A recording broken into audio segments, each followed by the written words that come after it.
পারমাণবিক বোমা বিশ্বের ধ্বংসযজ্ঞের একটি আলোচিত বিষয়, যার ভয়াবহতা এবং ধ্বংসযজ্ঞ সম্পর্কে আমরা সবাই অবগত। পুরো পৃথিবীতে মাত্র একবারই এ বিধ্বংসী অস্ত্র ব্যবহৃত হয়েছে। এই পারমাণবিক অস্ত্র কিভাবে এত বিশাল ধ্বংসযজ্ঞ ঘটায় সে সম্পর্কে ধারণা দিতে আজকের আলোচনা। এই অস্ত্রের ভিতরে কী ধরনের শক্তি আছে, এটি কিভাবে কাজ করে তা জানতে আজকের এই ভিডিওটি সম্পূর্ণ দেখুন। চলুন জেনে নেওয়া যাক পারমাণবিক যন্ত্রের কার্যকারিতা ও গঠন প্রণালী সম্পর্কে। পারমাণবিক অস্ত্র মূলত দুই ধরনের, ফিশন ও ফিউশন টাইপ। ফিউশন শব্দের অর্থ গলন। ডিউটেরিয়াম ও ট্রিটিয়াম পরমাণু দুটির মিথস্ক্রিয়ার ফলে তুলনামূলক ভারী পরমাণু হিলিয়াম ও বিপুল পরিমাণে শক্তি উৎপন্ন হয়। একে ফিউশন বিক্রিয়া বলা হয়।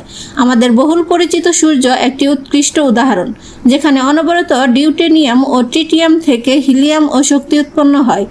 এই ফিউশন বিক্রিয়াকে কাজে লাগিয়ে যে অস্ত্র উদ্ভাবন করা হয় তাকে বলে থার্মোনিউক্লিয়ার বোম, যা হাইড্রোজেন বোম হিসেবে সুপরিচিত।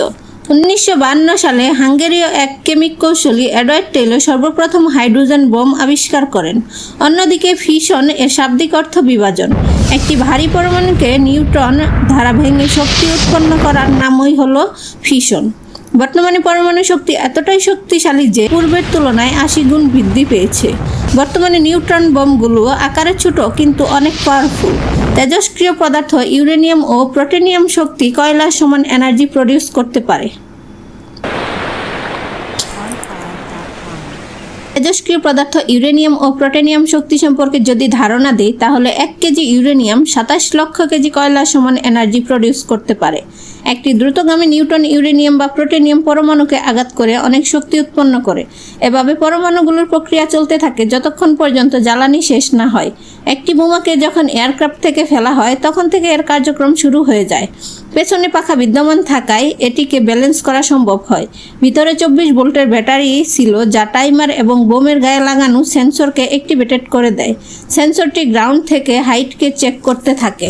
বোমার বডিতে লাগানো রাডার সেন্সর অ্যাক্টিভেটেড হয়ে যায়।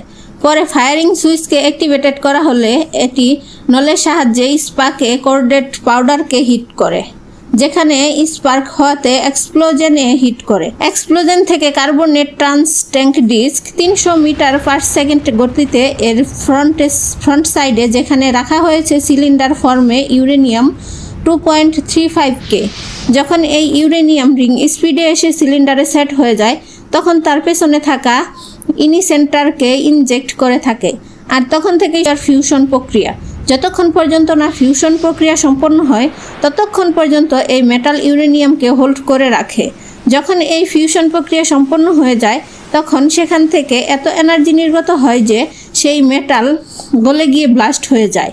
এটি এতটাই শক্তিশালী যে 1200 ডায়ামিটারের একটি ফায়ারবোল্ট তৈরি হয়, যার তাপমাত্রা 6000 ডিগ্রি সেলসিয়াস।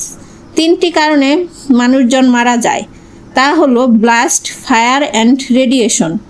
এটি যখন বিস্ফোরিত হয় তখন নির্দিষ্ট স্থান ছাড়াও আশেপাশে প্রভাব ফেলে এবং এর প্রতিক্রিয়ার ক্যান্সারের ঝুঁকি বেড়ে যায়। 2025 সালের হিসেব অনুযায়ী পৃথিবীর 9টি দেশের কাছে পরমাণু বোমা আছে বলে জানা গেছে। ফেডারেশন অফ আমেরিকা বিজ্ঞানী তথ্য অনুযায়ী আনুমানিক হিসেবে রাশিয়ার কাছে আছে 5550টি থেকে 6000টি, আমেরিকার কাছে আছে 5044 থেকে 5277টি, চীনে আছে 500 থেকে 600টি, ফ্রান্সে আছে 290টি, যুক্তরাজ্যে 225টি, ভারতের কাছে আছে 164 থেকে 180টি, পাকিস্তানে আছে 170টি, উত্তর কোরিয়ায় আছে 30টি থেকে 50টি। বিজ্ঞানীদের অনুমান অনুযায়ী এই পরমাণু বোমা দিয়ে পৃথিবী 16 বার ধ্বংস করা যাবে।